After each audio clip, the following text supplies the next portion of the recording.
Hi, Gordon Atkinson here, Real Life Preacher. It's Thursday and I'm working on my sermon, and the last couple of weeks I've taken some time to kind of chat, just sort of off the cuff here, and I like doing that. It just kind of helps me. I'm here by myself at the church today, as I always am, kind of thinking over some ideas for the sermon. So I'm going to go ahead and do this again for just for this third week in a row. Um, you probably noticed I'm a little bit paranoid about time on these things, and I'm gonna try. I'm gonna try not to just constantly going, "Oh my gosh, the time." But in all honesty, though, when it comes to things like this, little off-the-cuff deals, you really do have to watch the clock, or you'll just ramble and ramble and ramble. And so it's good for me to keep an eye on things. So with that in mind, let's jump right into the text. Second Sunday of Easter, I'm doing the Acts passage from Acts 4, and it's a it's a very funny passage, I think. It's sort of funny to me to think about American Christians, driving up to churches in their cars and waving at each other, going and sitting down, reading this passage, just nodding, yes, yes, yes, completely unchanged, and then just going home. Uh, that's funny to me for some reason. Well, anyway, it's Acts chapter 4, and let me read it to you. A little bit of context. This is early in the church history here. Jesus has gone, the death has happened, the resurrection, and now the Jesus days are over. And the church is squarely in the hands of the disciples, the 12, who are now called the apostles.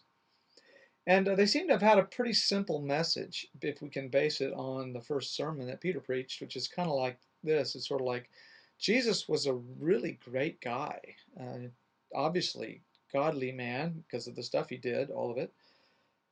But they killed him, and that was bad.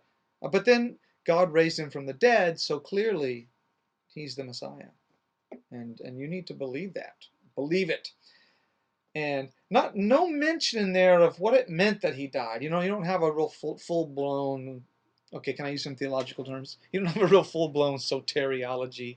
That's like your theory of how salvation happens, or Christology. Who Jesus was or wasn't. Very primitive stuff. They called themselves the people of the way. So I think the community was, still forming itself and wasn't quite, they were still trying to figure out what the heck the whole Jesus thing had been. So simple days for the church. And here's the text, Acts 4, verses 32 to 35. Now the whole group of those who believed were of one heart and soul, and no one claimed private ownership of any possessions, but everything they owned was held in common. With great power the apostles gave their testimony to the resurrection of the Lord Jesus, and great grace was upon them all. There was not a needy person among them, for as many as owned lands or houses sold them and brought the proceeds of what was sold. They laid it at the apostles' feet, and it was distributed to each as any had need. So there's the passage. It's a bit of a repeat, just FYI. Back here in Acts chapter 2, verses 44, kind of hints at this, just one verse. All who believed were together and had all things in common. They would sell their possessions and goods and distribute the proceeds to all as any had need. So that's there as well. So there it is, folks. Socialism. I mean, we were socialists. The early Christians, socialists. Which, hey, okay.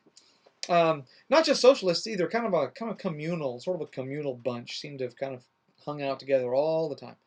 Just I don't know where they lived. I don't know what they did. They didn't seem to, those kinds of thoughts didn't really occur to them. Now, in fairness, we ought to acknowledge that this doesn't last long. If you read on in the book of Acts, it's not very long before you start reading about rich people and poor people, and certainly in Paul's letters, quite often he'll refer to a church that met in someone's home. So people obviously were owning their own homes. When Christianity began to spread around the Gentile world, they did not bring this with them. And I don't know how long it lasted in Jerusalem. So socialism among Christians did not last, and nor do I see any mandate here, but for socialism. But it is an interesting question. What exactly are we to do with this passage? Modern Christians. There are socialistic Christian groups that have lasted. The Bruderhof community is still around. Um, you can, last time I looked, they had a pretty good website. I haven't been there in several years. They were really early on the web too. I was on the web in the early '90s. Our church was like in the first 20 churches to have a website. That's wild. Little Covenant Baptist Church. And I remember the Bruderhof website was really good back then, and so was Christ in the Desert, that monastery in New Mexico. Um, well, anyway, the Bruderhof are that way. You give up everything to live there. A lot of those places are pretty authoritarian. You kind of have some real heavy-handed leadership at the top, which would not be something I would respond well to. But anyway, socialism, I think, doesn't generally last when it's kind of handed to you top down. Whether it's some elected official who tries to make you become a socialist, or whether it's revolutionaries who take over the government in some sort of pogrom or whatever, and suddenly declare socialism. Socialism doesn't really seem to be something that people like forced on them. However, socialism is alive and well. It's all over the place in our country. Um, kind of family to family. My family, we're socialists. We all live in the same house, and I mean, my daughters have their own clothing, and everybody does have his or her own toothbrush. We're big on that. but but apart from that, yeah, we hold a lot of things in common. If there's a computer, then you can use it. If there's food in the pantry and you're hungry, go right on ahead. If you're cold at night, you can go down the hall and open a closet, and if you can find a blanket in there, you can take it. I mean, we're just flat out socialists. Like you wouldn't come over to my house and, like on a cold winter's day when there'd be a fire roaring and we're sitting on the couch, cracking, roasting chestnuts and reading stories to each other. You know, like we do that. It'd be more like, all of us on our own computers, connected to the internet. But if we were around the fire, you wouldn't come over to my house and find my youngest daughter Lillian like out on the back porch shivering, with a little short sleeve shirt, tapping, tap tap tap, and or I'd look over and go, that little waif is back on the back porch, Can someone close the curtains? Don't want to look at her. If we let her in, she's going to take up a whole like quarter of the couch, and she'll probably eat some of our popcorn, and it's just going to mess up the whole night. That's not going to happen at our house. Lillian will be inside with us because we love her and we're a community, a close knit family. So sharing isn't a sacrifice, it just kind of comes naturally for us. So I think, my question today, is what in the world am I going to say to the people of Covenant Baptist Church about this rather interesting passage? And I have a rather uncomfortable feeling that the text is leading me in a direction that's going to be a little uncomfortable. Because we're pretty close at Covenant, a number of us. Not everybody at Covenant is all that close. We have families that are kind of new and that just sort of show up on Sunday and haven't really gotten involved yet. And we live far away from each other, so some people find it hard to get to know each other and everything. Covenant is a place where, our church is a place where, we sort of like to talk about community a lot, but we don't experience it in any real deep levels, and that's hard for me.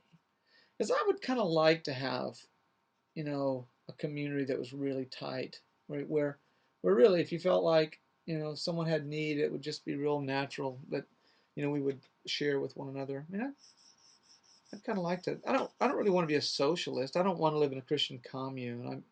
I'm way too introverted for that. I kind of need to set my own bedtime and I kind of want some of my own stuff. But yeah, I'd like a little more community than we have at Covenant. But it's hard. Um, it's hard in the American church to have real community. It's just difficult, you know. It's hard to have community at all in America these days. Cities are huge.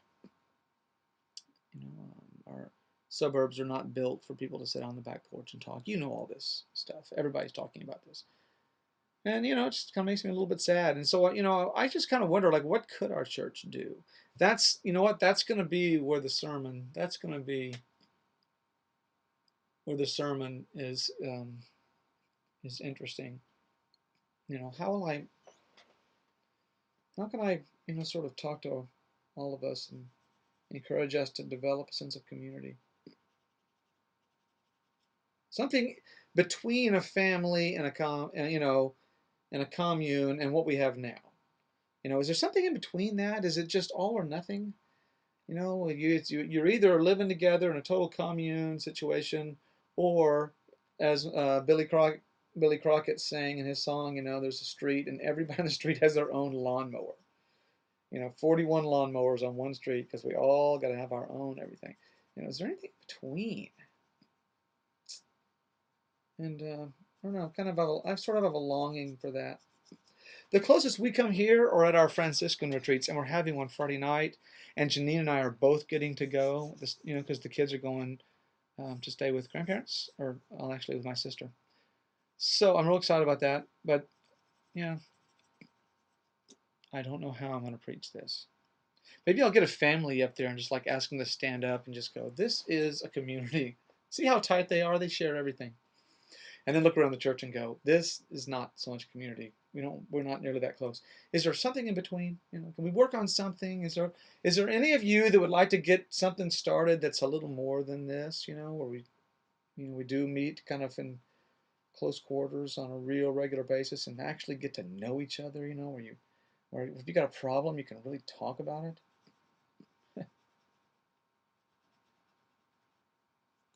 We'll see. That's my challenge for Sunday. And it's discouraging for me. I don't like preaching from texts where I have just kind of a bad feeling inside that there is just no way in hell this is actually going to happen. I just really hate that. Like you're preaching from like the Sermon on the Mount, love your enemies and turn the other cheek, nonviolence. And you're just looking at and going, nobody is going to pay attention to this. If I don't stop, I'll get morose here. And it's 12 minutes. Better than last time. So thanks for, listening, whatever. And I'll see you next week.